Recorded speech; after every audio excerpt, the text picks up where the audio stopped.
तो मेरी कहानी शुरू होती है जब मैं अपने कैरियर कालू कुकुर 503 के मुंह में बन रहे सलाइवा फोम से निकल के अपने नए विक्टिम की ब्लड वेसल्स में घुसता हूँ। सफर नया था मेरे लिए। इवन तो मेरे पिताजी और दादाजी ने मेरे से पहले ये सफर कंप्लीट किया था, पर मैं अपने खानदान का पहला वायरस बनूंगा जो ये सफर सबसे हाईएस्ट लेवल एक इंसानी शरीर पे पूरा करेगा। हजारों सालों से हमारी प्रजाति की एक ही मंजिल रही है कि हम इंसानी दिमाग तक पहुंच के उन इंसानों को अपने आगे झुकने पर मजबूर कर देंगे, और हजारों सालों से हम इस चीज में सफल भी रहे हैं। हमारी केवल मौजूदगी से इंसानी रूह तक में खौफ बैठ जाता था, मगर फिर 1885 के आसपास कुछ हुआ और धीरे धीरे हमारे वॉरियर्स मारे जाने लगे। जिस रैप्डोविरिडे फैमिली के महान क्लैन लिसा वायरस के फियरलेस वॉरियर्स रेबीज का पूरी दुनिया में हजारों सालों तक वर्चस्व स्थापित था, अब उन्हीं रेबीज वायरस को ऐसे मारा जाने लगा मानो जैसे हमारी कोई औकात ही ना रही हो। और अब ये आलम है कि इंसानी शरीर में घुसने के बाद भी हम इसी डर में जीते हैं कि कब हम पर हमला हो जाए। यहाँ तक कि हमारी सबसे स्ट्रॉन्ग टेरिटरी कुत्तों तक से हमारा मास जेनोसाइड करके हमको खत्म कर दिया गया। ना हमारी औरतें छोड़ी, ना हमारे बच्चे। एक एक रेबीज वॉरियर्स को खोज खोज के खत्म करना शुरू कर दिया उन घटिया इंसानों ने। और अब कुछ गिने चुने इलाकों को छोड़ के बाकी के इलाकों में हमारी मौजूदगी केवल इतिहास की एक कहानी बन के रह चुकी है।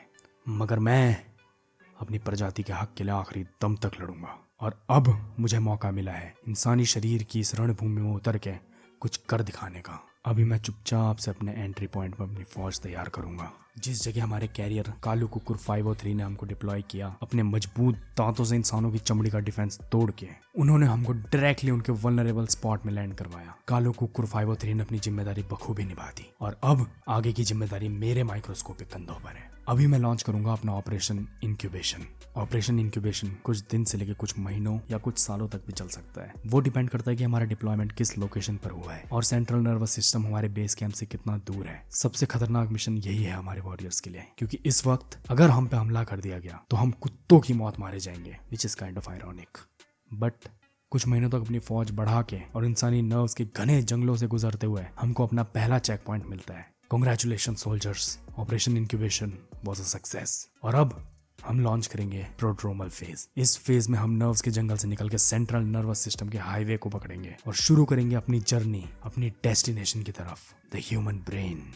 बस अब हमको कुछ दिन और चुपचाप छुप के इस इंसान के नर्वस सिस्टम में बैठना पड़ेगा बिना कोई हरकत किए, और उसके बाद हम पहुंच जाएंगे एक्यूट न्यूरोलॉजिकल फेज पर, the point of no return. इस पॉइंट को पार करने के बाद कोई भी इंसानी हथियार, कोई भी इंसानी शक्ति हमारा कुछ नहीं बिगाड़ सकती। इसके बाद हमारे मकसद को कोई सी भी ताकत रोकने की हिम्मत नहीं रखती। इसके बाद हमारे मकसद को रोकना नामुमकिन हो जाएगा। ना सिर्फ हम इंसानी दिमाग के करीब पहुंच रहे हैं, बल्कि अब हम इंसानी शरीर पे हमला भी करना चालू कर देंगे। इस स्टेज तक पहुंचते पहुंचते हमारे हाईली ट्रेन्ड रेबीज सोल्जर्स की बहादुरी की वजह से इस इंसान को अलग अलग खौफनाक सिम्टम्स होने शुरू होंगे, जैसे कि हेलुसिनेशंस, एजिटेशन, कंफ्यूजन और सबसे घातक हाइड्रोफोबिया, जहां उसको पानी से डर लगने लग जाएगा। वही पानी जो इस इंसान की लाइफ का सोर्स हुआ करता था। हम इसको उसी पानी से नफरत करने पे मजबूर कर देंगे। हम इसकी वो हालत करेंगे कि पानी को देखते ही डर से कांप उठेगा, इसको सीजर्स आने लग जाएंगे। और ऐसा हम करेंगे ऑपरेशन हाइड्रोफोबिया के दौरान, जहां मैं और मेरे सोल्जर्स उस नर्व को डैमेज करेंगे जो इंसान के थ्रोट को कंट्रोल करती है, जिस वजह से इस इंसान के लिए किसी भी चीज को घूंट पाना बहुत पेनफुल हो जाएगा, जिस वजह से इसके मुंह पर सलाइवा बिल्डअप होता रहेगा। और अगर ये पानी पीने की कोशिश भी करेगा तो इसके गले की मसल्स अपने आप कॉन्ट्रैक्ट होने लग जाएंगी, और जो पानी ये पीने की सोच रहा था, इसका शरीर अपने आप उस पानी को रिजेक्ट करके बाहर फेंक देगा। इस ऑपरेशन को हम ऑलमोस्ट फाइनल स्टेज में अंजाम देंगे, और इसके बाद